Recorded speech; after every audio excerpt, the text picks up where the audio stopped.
MG is a very emotive brand. It doesn't matter if I see that MG logo on the front of an MG6 or an MGB or whatever MG it may be. To me, it's a very emotional thing. I love the brand because it's an instant connection to my childhood. It reminds me of growing up surrounded by these cars.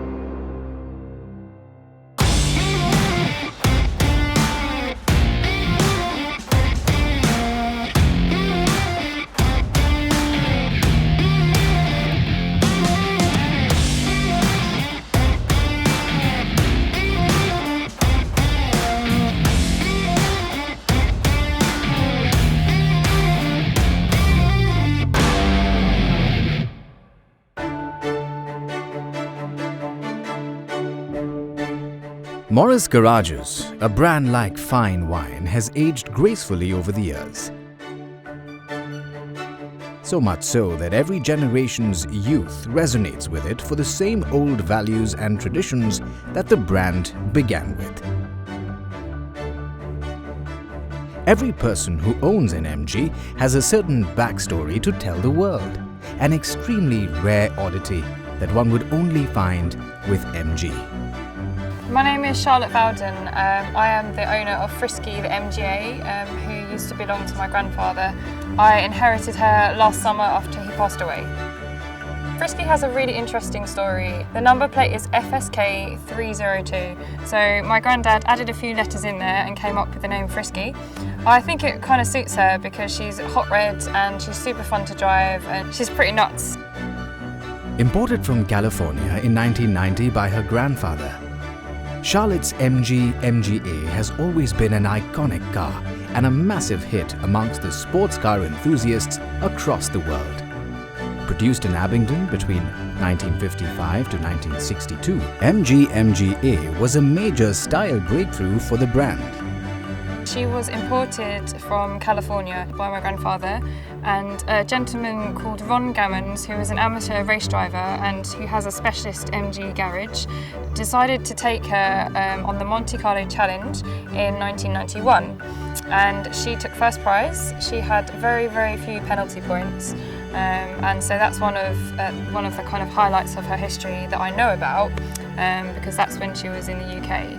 After that, my granddad took on full ownership and then spent almost 30 years driving her around the UK, going through Europe, France, down to Cornwall in England, all those sorts of things. Years of history with the car and the love for her grandfather drew Charlotte even closer to Frisky. Her knowledge of the car's history shows that it's not just a car to their family, it's a piece of himself that her grandfather left behind. But yeah, I've got a lifetime's worth of memories as a passenger. And last summer, I became the driver. And it's kind of scary because it's a big responsibility because there's a huge emotional connection to the car, but also a responsible connection as well, in the sense that, you know, this isn't something that you can just swing around a roundabout and put your foot down. Every time I start the engine up, I'm always thinking that it might not start because it depends on temperature and stuff like that. So every time you turn the key and she goes, I'm just like, yes. So the first thing I feel is relief that the engine's going. Charlotte's mother believes that the car was meant to be owned by Charlotte, since she was the only one who could understand her grandfather's love for car and also take the legacy to the future generations. My father had a love of cars from a very young age. On his passing, I was torn a little bit as to what to do with the car, but Charlotte has taken a very keen interest in the car, and I think he's passed that interest onto her, and she loves it. Oh, it's an old Safety Fast magazine, that one, isn't it? That's Frisky. Of course it is. And look, Monte Carlo on the front.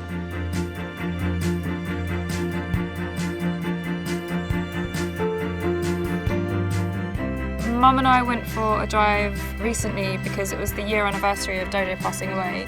We thought it would be really fitting after a year anniversary of my grandfather passing away to take the car out and retrace some of the roads that he would have taken her on when he was alive. It's quite common for MGs to be passed from one generation to another. That was certainly the case in my family.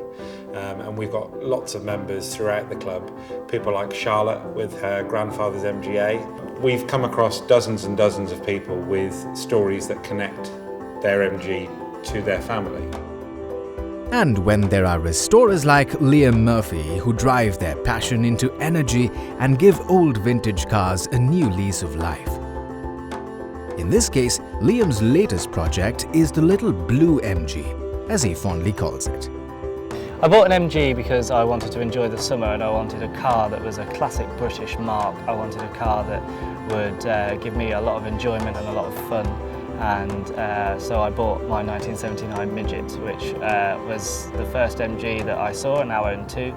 And I'm very proud of this one.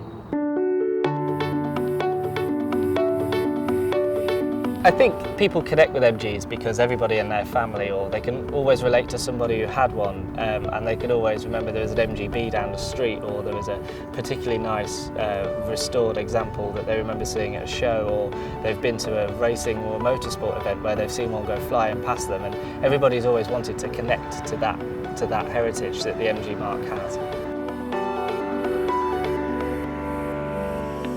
While some inherit their MGs, some are simply drawn to the brand's amazing history. Liam Murphy is a young restorer who certainly falls in the latter category. And we're now sitting here in 2018 and the original workmanship still shows, and the quality of the steel, and it's a good project to get yourself into. Anybody who wants to start restoring cars should start with an old British car, and the MG is a really good choice for that.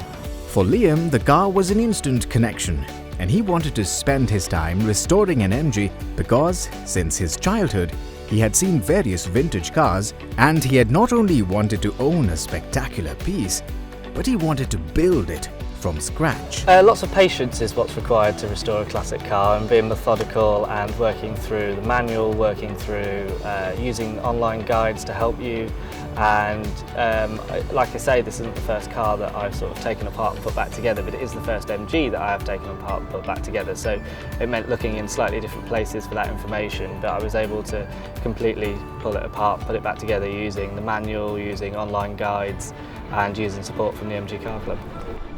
MG has always been known for its exquisite craftsmanship that reflects in their cars, vintage or modern. The flawless yet simple engineering keeps working even though much time has passed. My grandfather taught me a lot about working on cars and talking about how to keep a car running, and he hasn't seen this one yet, so I'm looking forward to taking it to him and giving him the opportunity to have a little go in it and take it for a spin.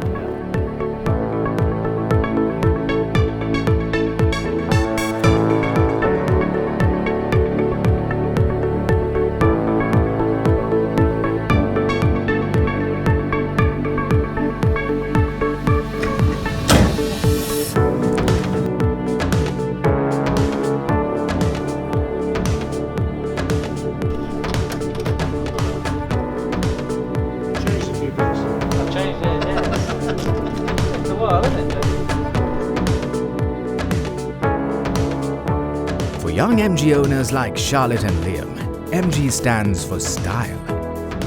As they drive into the sparkling sunshine in the unpredictable British weather, one can't help but stare at their speed machines breeze past, possibly into another 100 years of awe.